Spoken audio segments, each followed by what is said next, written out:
Jaheim makes some statements. Is FSU all marking right? The biggest questions we have for this game 36 hours out, and what does a win or loss mean for each team? All that and so much more on this edition of the All Clemson Tigers Radio Show.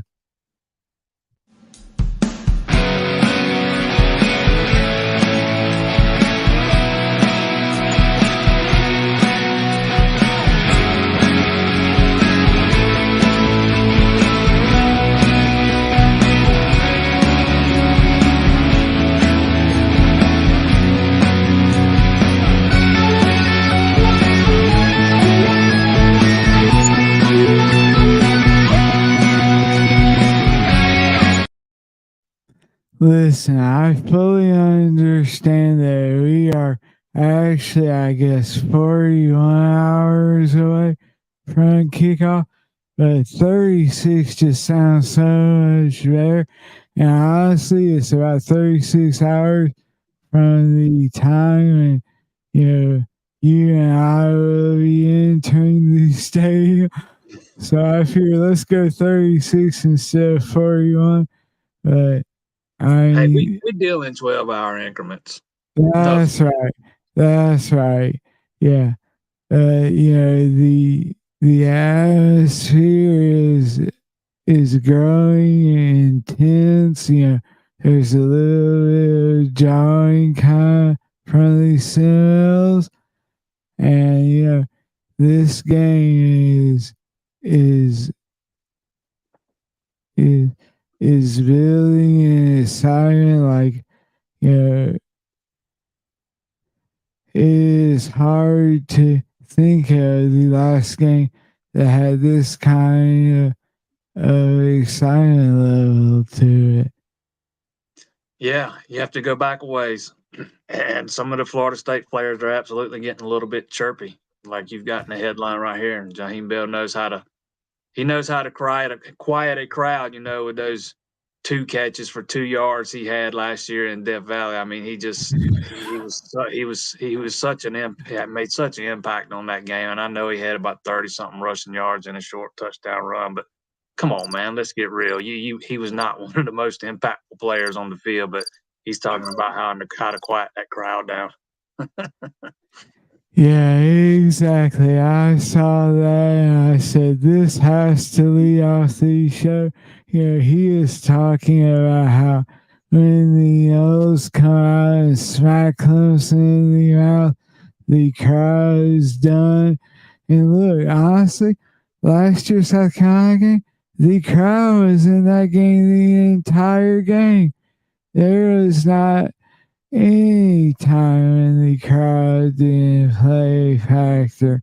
So I am not sure what the hell he is thinking, but I guarantee you there are a lot of Clemson fans that are seeing those comments and are like, all right, you want us to bring it?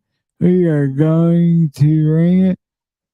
I, you know, how stupid can you be? I understand he came from South Carolina, so IQ levels down there. The closer you get to Columbia, seem to drop a little, but this is this is not the stuff that he should be saying. That the last thing you want to is give a Dallas team who can play the disrespect card heading into this game. Any additional ammunition. Yeah, let's that crowd last year. That Clemson went up big in that game early. I mean, it ain't like South Carolina came in and jumped up on Clemson 2 scores and quieted the crowd down. That if any road team goes in and jumps up on a team early, you're going to quieten down the crowd. And I'm not sure I see this game playing out that way. But, we talked about it back at the ACC kickoff in Charlotte after, Florida State did their media sessions that day, how they went out of their way not to give Clemson any kind of bulletin board material. It was everything said was above board and very respectful. And now here, it seems to be the polar opposite, especially with this Bell stuff. It just has a different feeling now.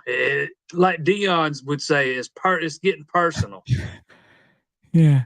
Yeah, and he is keeping all the receipts and stuff. But this stuff, if you have not heard it, he said, "Quote: It's a real high environment game. There's a lot of emotions. You have to find a way to put that to the side and do the right things." I told the guys that when I went there last year, it was a real hostile environment. Then he goes on to say, but once you hit them in the mouth a few plays, it'll calm down. I mean, like you said, I am not sure exactly what game he was at last year, but Clemson, the only reason South Carolina won that game was self-inflicted wounds, and obviously there are turnovers and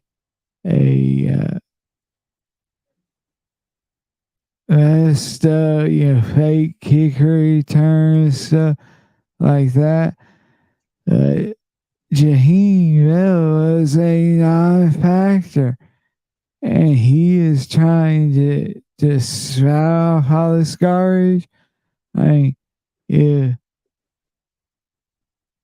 if I was Mike Norvell, I would sit his ass down and tell him, look, you had better not say another word the rest of this week, even pregame. This game just has slowly and methodically, it seems like, got ratchet up a little bit more and a little bit more as the week has gone to where, I expect, emotions to run high, and it is going to, I think come down a lot to the team that has the ability to, control themselves and keep their composure. One coaching staff is used to coaching in these kind of games. One's not. I think that's big advantage Clemson here, particularly with Dabo Sweeney kind of being a veteran in these type of atmospheres, these type of games. Mike Norvell, not so much. His record against top 25 teams is not all that great.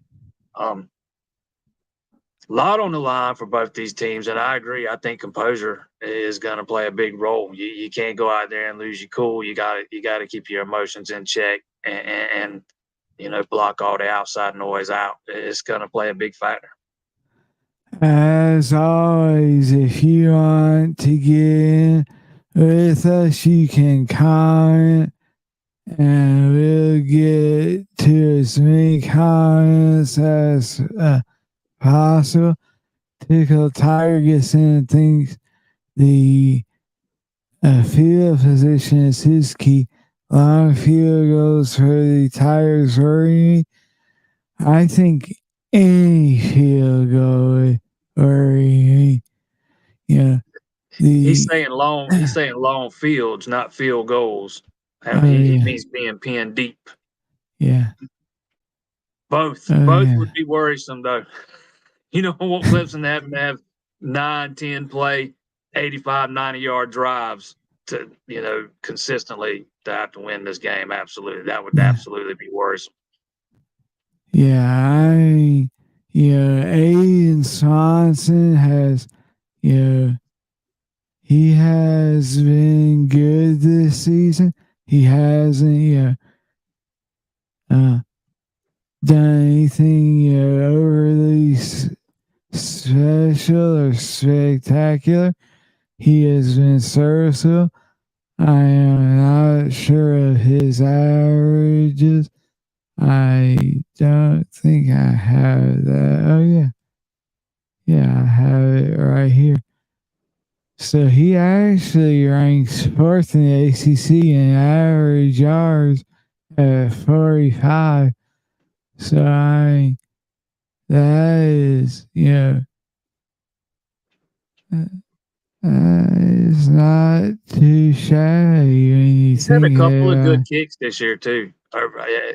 I think he's had a couple over 50. At least one, I know that. He's had a couple of booming punts.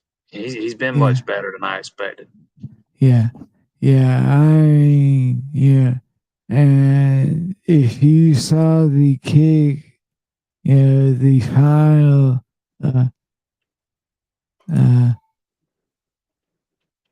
uh, punt from the Tigers last week, you are going to, have to live with Aiden Swanson because, he has won the job and the long field. Yeah, that's something that you do not, want to get into against this FSU team. Yeah, as we look, I was actually, pulling some stats on, the ACC's leaders and offense. And I was actually very surprised that, you know, as bad as they looked against Duke, they are currently fourth in the ACC. And let's see, they're fourth in points per game at just over 40. They are currently K Club ranks fourth in completion percentage. They are uh, third in touchdowns of passing. There. And then the real kicker is they are actually just point three uh, behind Syracuse and total plays at 78.7. So all that coming off here, Duke game and the offense couldn't get out of its own way. Garrett Riley has done his job this season. He has turned uh, this Tiger offense around.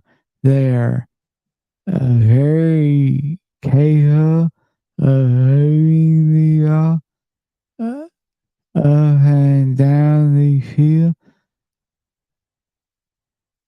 And the more I think about the uh, the I guess Maria I'm on the Gary Riley train because he has proven through his first three games that he knows what the hell he's doing and has this Tiger team head in the right direction. This was a team that was abysmal, the last few years, and he has come in a single season, has them in the top three in every major category there is offensively.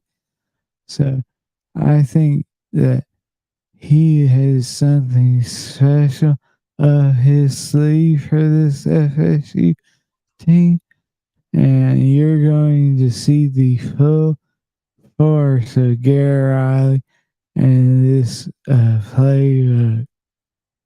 Yeah, this offense has had no problems moving the ball. Even in the Duke game, they moved the ball up and down the field. It was once they got inside the 5-yard line where they started shooting themselves in the foot with the just disastrous turnovers. Garrett Riley so far has been a home run hire. Each week you can tell Cade Klubnik gets a little bit better. He looks a little bit more comfortable. He's a little bit more poised, and he looks a little bit more experienced, which is what you would expect under a good quarterback coach. We've seen over the past couple of weeks since that Duke game, coming right off that Duke game, everybody thought, hey, Florida State's going to come in here and blow Clemson's doors off. And that pendulum has slowly started to swing over the past 2 weeks. And that talk is all but dried up. I haven't personally seen any of these guys calling for Clemson to come in here and Florida State to come in here and blow Clemson out, this week so far. I think we're going to get a very competitive game between a very competitive game with two very good football teams. Yeah, tomorrow night we are live at Magnet South and Anderson. That is when we'll give our picks and scores for this game. Honestly, I only see this game going one of two ways. I think it's either going to a close game, that is on, by the team that has the last, or I see Clemson coming out and absolutely making a statement at the expense of FSU. I agree with what Drew says here. FSU is a great team who should be respected. If Clemson doesn't commit, turnovers, I think there's more than just a chance. FSU is not a juggernaut, and their secondary can be had. Honestly, their run defense didn't impress me against who they Boston College. Yeah, their run defense didn't impress me much against them, and so I think that if you can slow down Jared Verse and those ends, through the screen game and some draws and some quarterback runs, I think this FSU team, honestly, I am not ready to call them even a great team. I think they're a very good team. This is a team that was built on the transfer portal, and so you're going to learn a lot about these guys when they have their back against the wall. Yeah, their run defense has not been, for me, it's about defending the quarterback run. Even going back to the LSU game, before LSU, got behind and had to start throwing the ball, they were having problems stopping Daniels with the quarterback run. They couldn't stop Boston College's quarterback Saturday. He had almost 100 yards rushing. I talked about it last night. I think Cade Klubnik's legs, have to be the difference here. He's got to make some plays in the running game, and he's got to make that defense account for him, and it'll open some other things up. And I think, like the previous commenter was talking about, there's some weaknesses on the back end of that Florida State defense that can be taken advantage of if you can open up some passing lanes.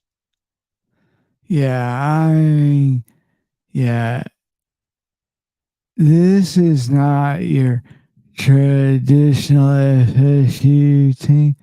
You know, obviously Jordan Travis, is dinged up, and they aren't going to tell us his status. Obviously he is playing in this game. They are going to play his injury as close to the vest as they can. So I think that you're going to see a very limited Jordan Travis, and Cade very much could surprise him. I mean, the if you have a QB who can run, you actually, the odds go up in your favor because you have the extra blocker in there. So, this is a game that the closer we get to actually kicking off, the more I like Clemson's chances. Again, to me, it all comes down to Klubner, not just his ability to make plays with his legs, but not making those critical back-breaking mistakes like we saw him make against Duke or the pick six against Charleston Southern. I almost threw a pick six last week too. Those are the kind of mistakes he can't make. I'm not saying he can't go out there and throw interceptions, but you can't throw one, can't put up a ball up for grabs is going to be returned for an interception. You can't have those momentum changing type plays.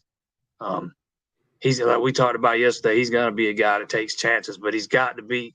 They need to be calculated chances. Don't just take dumb risks where you're risking points and momentum and those kind of things. But if he plays the way he's played the last 6 quarters or so, I'm with you, man. The closer we get, the more I like Clemson's chances.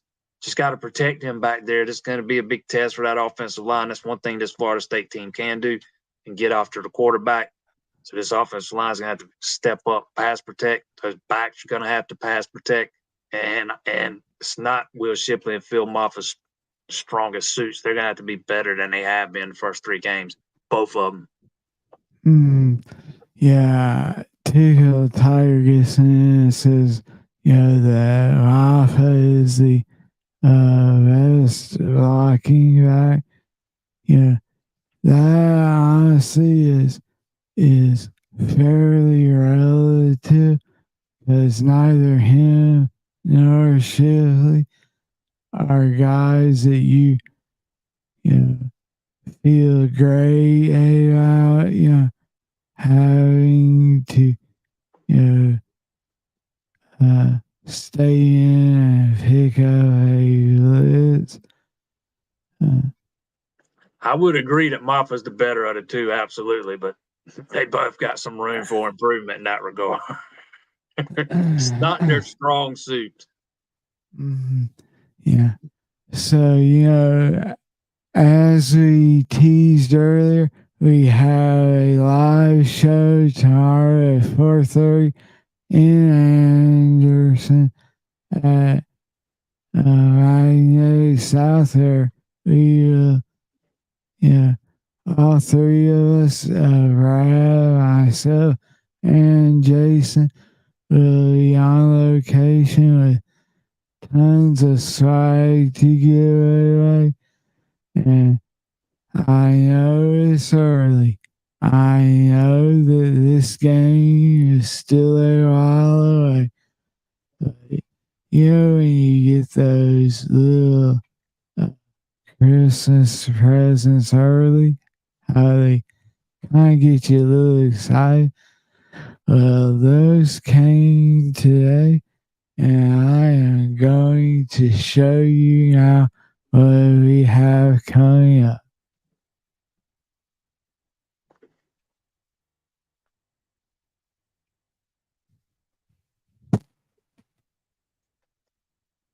Rudy was off sides.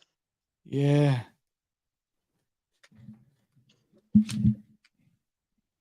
Yes, he was. And so if you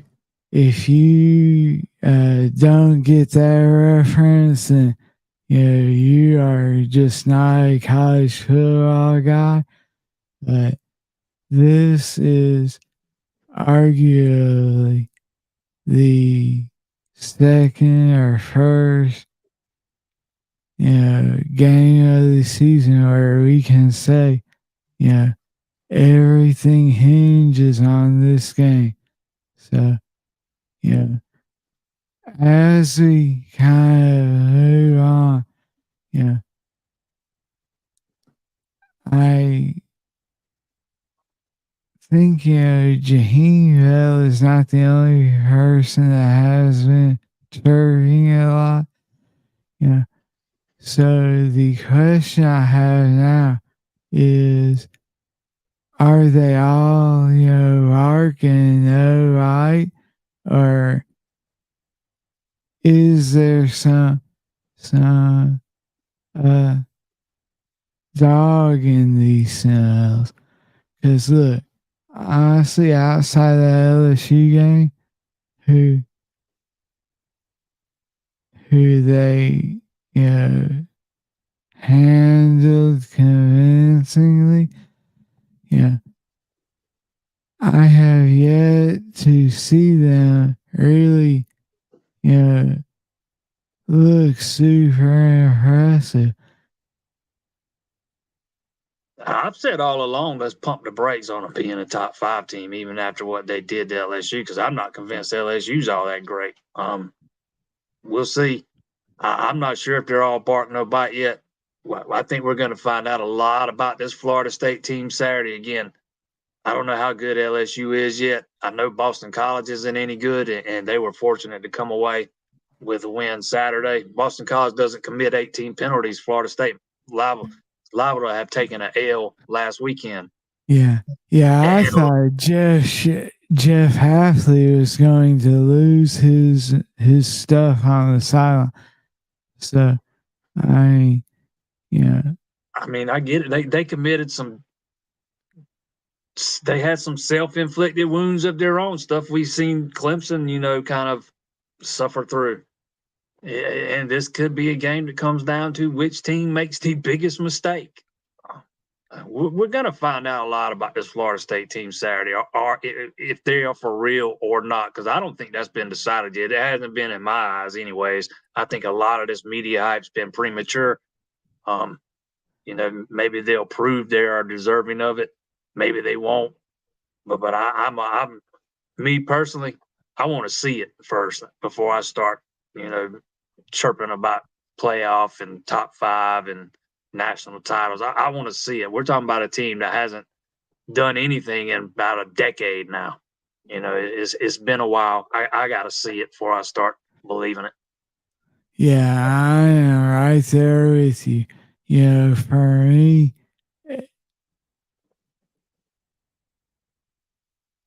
it is almost like the national media and the national pundits want FSU back so bad, a lot like they do Texas and Tennessee and some of these stalwarts. The thing is, you can't just wish a team back. They have to go out and prove it.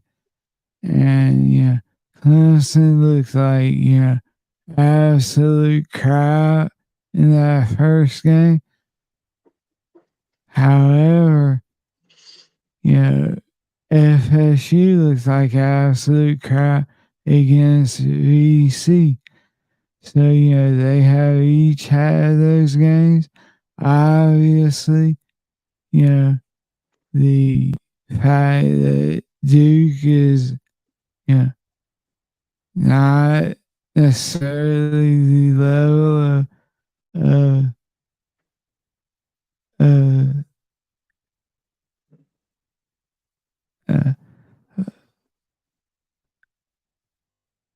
uh, Boston College. Yeah. However, I could make an argument that Duke is a a better coach team and just a more complete team than BC is.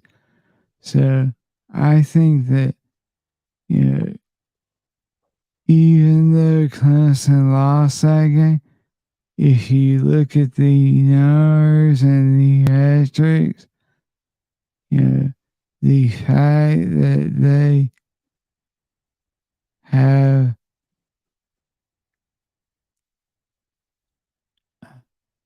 both these teams have come out and laid an egg. I think the jury is still out on them.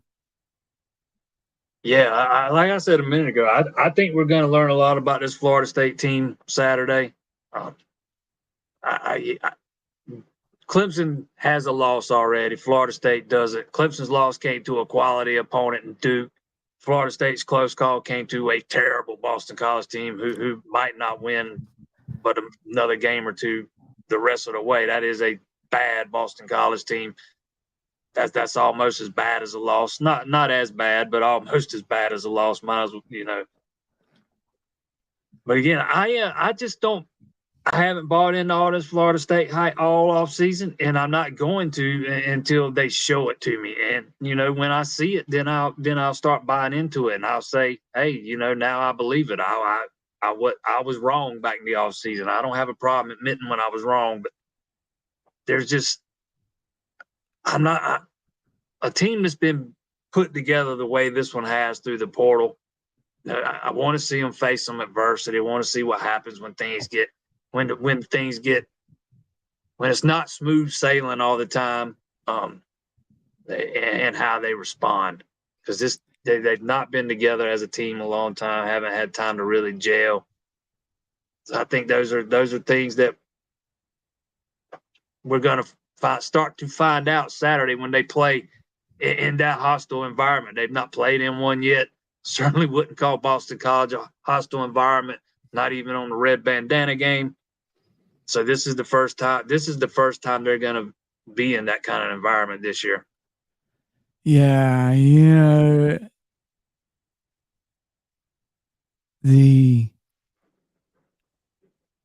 the fact that you bring up the hostile environment,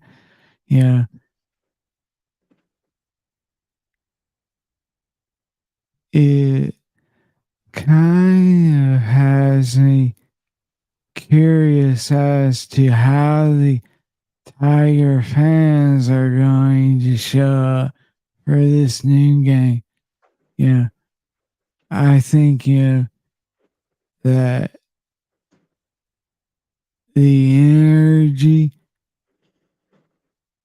is going to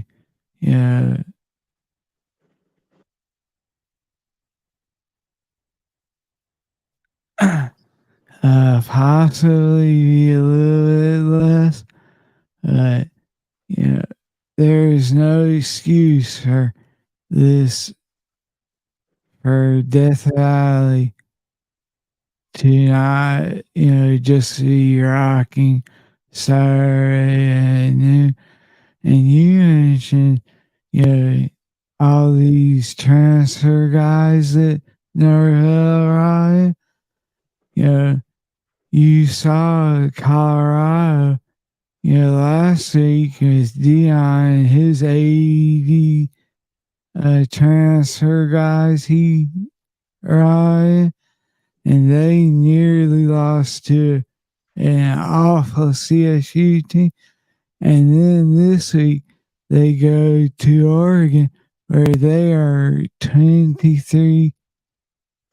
I think they're like 23 point underdog. How about Dion don't even know the name of his starting center? Don't even know the name of his starting center, man. That blows my mind. You know, he's asked about his starting center. The reporter mentions him by name. Dion doesn't even know who he's talking about. Has to be told by one of his assistants. Yeah. Yeah. That is the stuff that, you know, honestly, it drives me crazy when I see that stuff because you're the coach. You said that your job is to mentor and to be a father figure to these kids. That is exactly what Dion said. That he felt his calling was, and you can't even remember the name of your center. How embarrassing is that for you and your program? I mean, I guarantee you he knows the name of his starting quarterback. Yeah, his starting quarterback, who is his son, Yeah. who takes the ball from that center on every snap. But he had no idea who that reporter was talking about. I don't think he forgot the name. I don't think he ever knew who he was. Period. Exactly. Well, like I said, we are a little more than 40 hours out from this game. However, we are calling it 36 because, it's easier for us. We are in the media side things, so math is not our strong suit. So, start with you. What are the your biggest questions you have 36 hours out from this kickoff?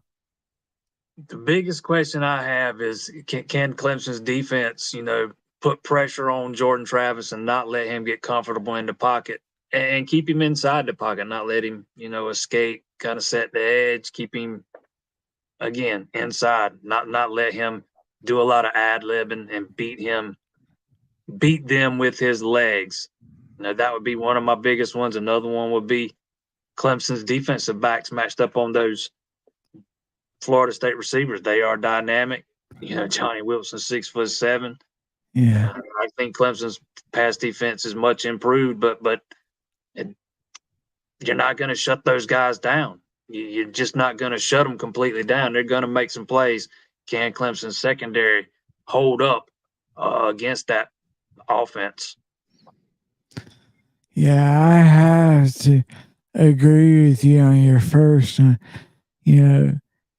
Jordan Travis, when he is at his most dangerous, is when he is rolling out and ad libbing and kind of running around in the pocket.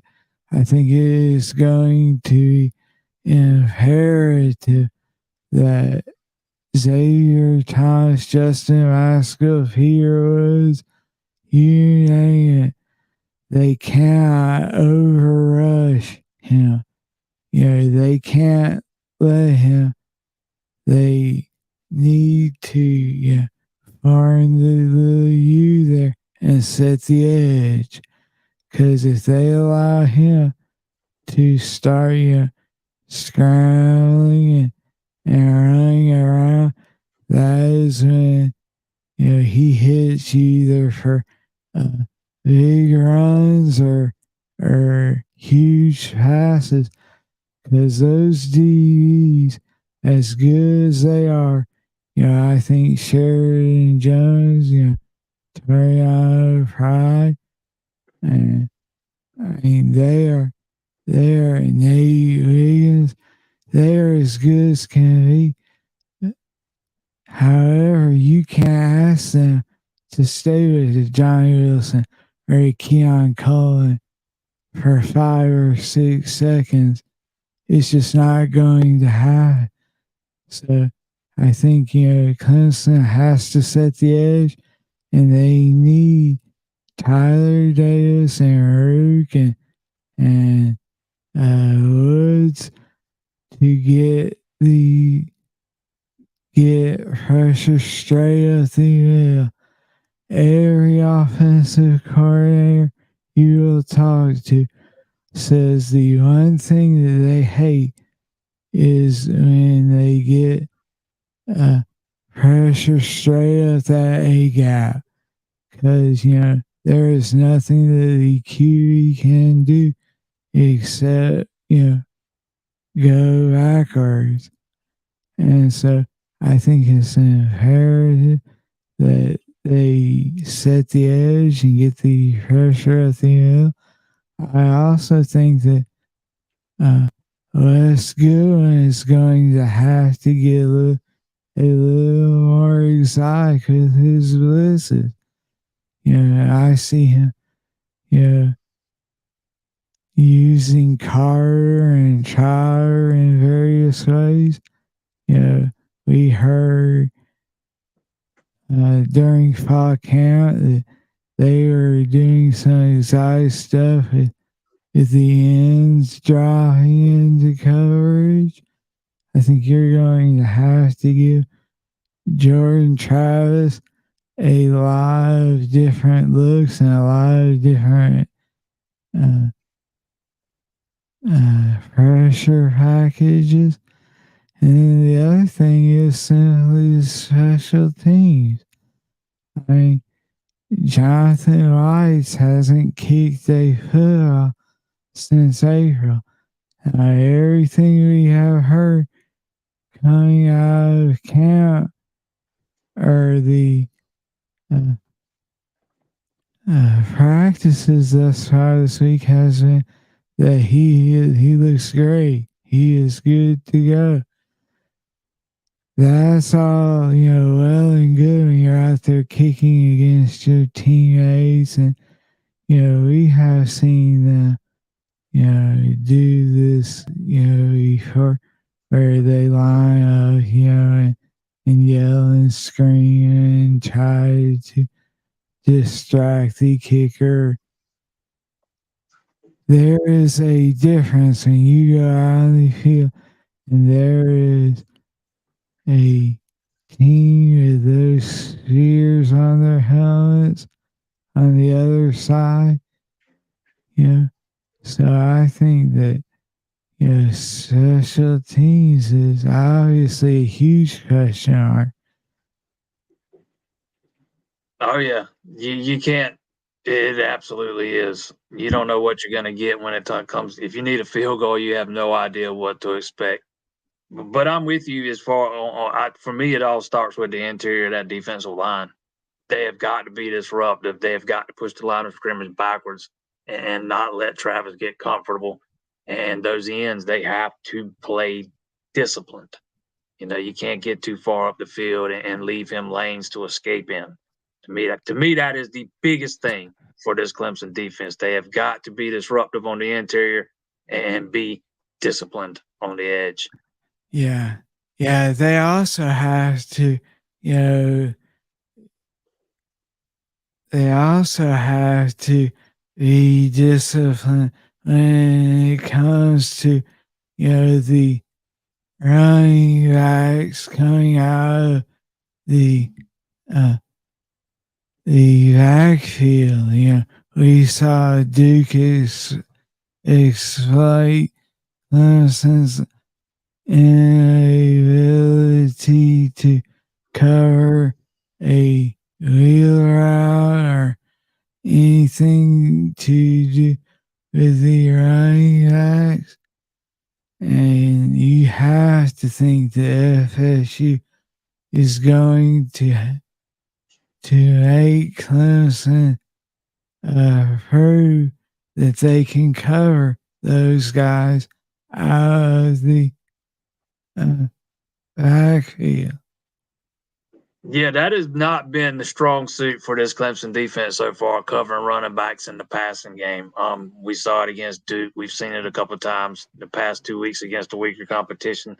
Wheel routes or running backs in the flat, screen games or whatever. That they have got to be better than they have been because these running backs for Florida State are really good. Trey Benson is a guy that'll kill you in the passing game if you are not on your A game when it comes to that aspect. Yeah. Well, before we transition to our last tie, I would like to encourage everyone, if you haven't done so, head over to ClemsonTires.com and join Death Valley Dying. Is a great deal for tons of content. $4.99 gets you recruiting insight, football analysis, unique perspectives. It also gets you into our happy hour where we just invite whoever wants to come. We have a virtual happy hour where we just, you can drink a beverage of your choice and just talk football with us. I have seen a couple of comments here who is visiting this week. I can tell you Jason's going to have a story on that coming soon. Tomorrow, it'll be And coming tomorrow. yeah, yeah. And so, Death Valley Domain is the place to get. So finally, Hey, before you move on, I looked it up while you were talking about the Death Valley domain. Trey Benson, and Lawrence to Philly, 13 catches each so far. Those are Florida State's two running backs. Benson's averaging over 10 yards a catch. Philly's averaging, shoot, well over that. So those guys are weapons out of that backfield. They absolutely. yeah, and if you're Mike Norvell, you're going to try to exploit that until Clemson proves they can stop it. Bingo. They've got to be better covering the backside of the backfield. That has been a weakness through the first three games. Yes, it has. So, hang on. As we look ahead to Saturday, what does a win or a loss mean for each team? I'll let you go first. Give me what a win means for each team. Then we'll get the loss. I think this is a huge game for both teams, but I think it's even bigger for Clemson than it is Florida State. A win keeps Clemson's playoff hopes alive. It keeps their ACC championship hopes alive. A win also starts to kind of change the narrative about where you sit from a national perspective. So many of these talking heads have the program on a downward trajectory. You come out and win this ball game, that pendulum starts swinging back the other way. So I think this is a big, big game for Clemson. There's a lot on the line, but also, for Florida State, a win would kind of justify all this hype they've been getting preseason and up to this point, and kind of solidify themselves as one of the contenders for one of those 4 playoff spots. Yeah, I think for Clemson,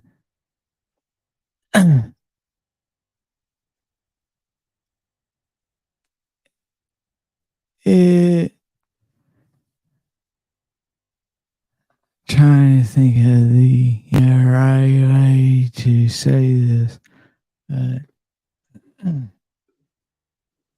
I think that even if they win the game Saturday, I still think that there is going to be a faction of the national media who are not willing to overlook the Duke loss yet.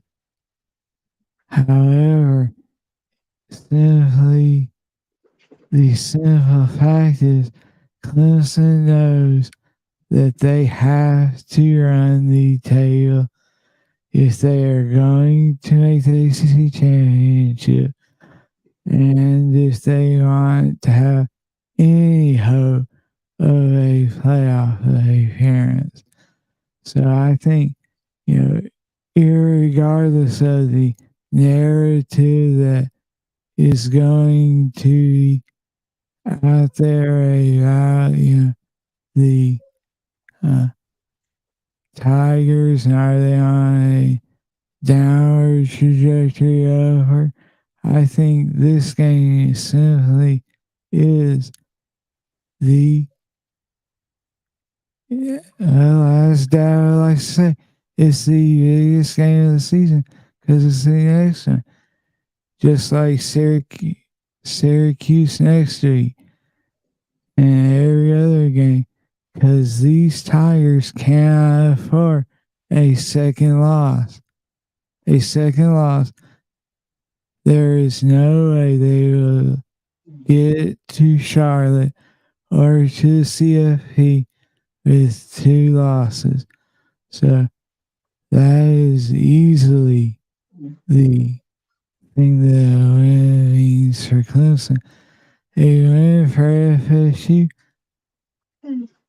Not sure that it will do a whole lot for them because the national media is already, crowning them the champs of the ACC.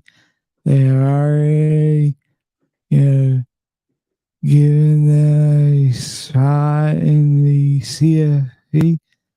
I think, a win for FSU is just,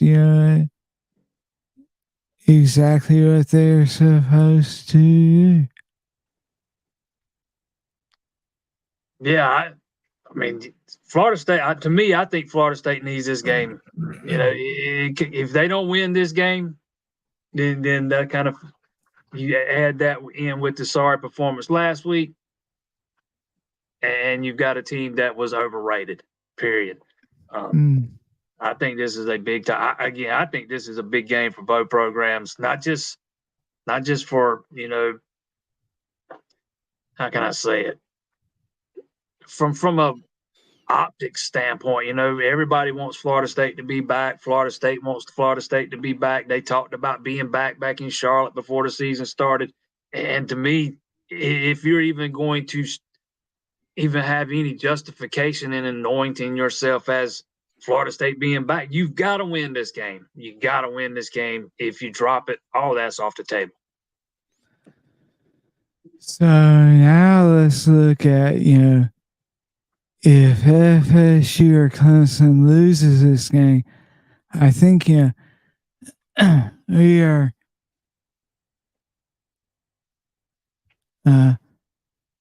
both in agreement with what a loss means for Clemson. It's no trip to Charlotte. It's no CFP. Is you're looking at a Gator Bowl or Nashville or some little second tier game. However, for FSU, if they lose this game, I think that all of the expectations of this season come crashing down. And honestly, as much, has been talked about the Noles being back, it would surprise me to see them lose 2 or 3 more games. Exactly. That's why I say this game's big for Florida State, because while all their goals will still be on the table, they'll still be able to get to Charlotte if they lose to Clemson this weekend. They'll still be technically alive for a playoff berth with one loss if they lose to Clemson this weekend. But man, from an optic standpoint, it's going to be a whole different thing, because that's just a what how many they've lost in a row to Clemson now? This would be what, 8? They've lost 7 in a row now. I know that Clemson's won Yeah. 15, 16, 17, 18. They didn't play in 20. So yeah, that'd be 8 in a row to Clemson. Um, that would be a narrative. That would be a narrative inside that fan base. That those fans are going to go crazy if they don't win this game. But outside of that fan base, I'm like you. The expectations come crashing down, despite the fact all their goals would still be realistically on the table. And I think the outlook on the whole season, it takes on a whole different. You look at it from a whole different perspective if you can't get by Clemson there. Yeah,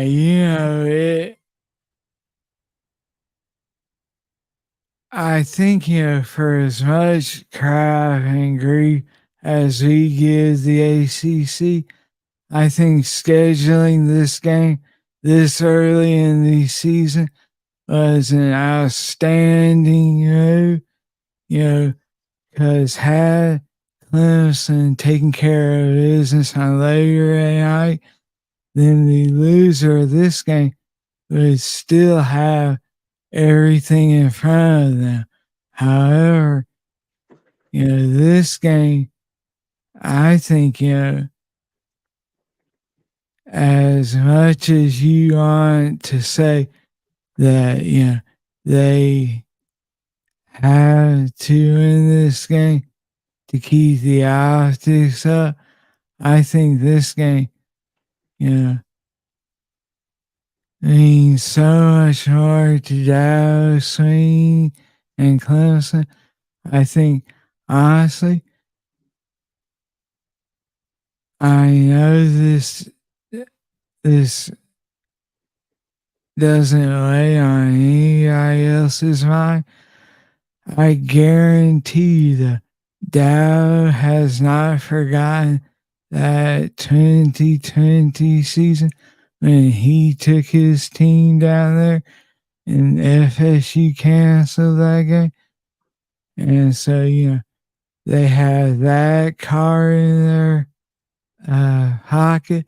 Also, he is a master of the Roy bus.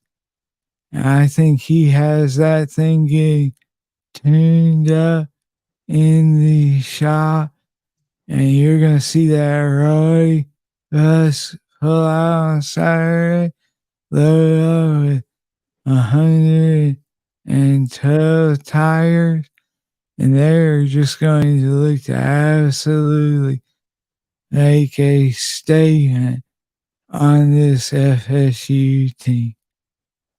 Yeah, he's also one of the best when it comes to using that underdog role as a motivating factor. And I think over the last few years, he's tried to manufacture that some when Yeah, Clemson's not really yeah, been an underdog. He doesn't have to manufacture it anymore. They are a legit underdog at home. Haven't been an underdog at home since 2016. It's only like the 7th time ever since he's been head coach that they've been an underdog at home. So there's no manufacturing this week. It's real. He's going to have a lot of buttons to push, or a lot of buttons at his disposal that he can push to use as motivating factors. And honestly, I think that's when Dabo's at his best, is when his teams look, or his programs looked at as an underdog, or maybe or whatever. And that's when we've seen Clemson at their best over the years, is when he's been able to really use that as one of those motivating factors. It kind of ties into the Roy bus. But I think we're going to see, I think you're going to see a very, very motivated Clemson team come noon Saturday. yeah. Yeah, the only thing that scares me is, that the fans are out there tailgating first thing in the morning. They that they avoid the hairs and the biscuits. Yeah, you don't want none of that. Oh yeah. Jason, it has been a fun week leading up to this game. Tomorrow afternoon at 4:30, we will all three of us be out at Magnetic South and Anderson. So come out, see us. We have tons of swag to give away. And look, then, yeah, we will be less than 24 hours from kickoff, and it is going to get real quick. So, And everybody that's looking for a visitors list for this weekend, I have been working very hard on that this week to confirm everybody I can confirm that's going to be there this weekend, and we will have that out tomorrow on the website. You have to be a member of Death Valley Domain to read it, but it will be out there tomorrow. nice. Also, please subscribe and like on YouTube. It helps the algorithm get out. And other than that, listen, have a safe trip up here tomorrow. Hopefully, there is no, car issues or anything going on. And I don't know if y'all been able to see it.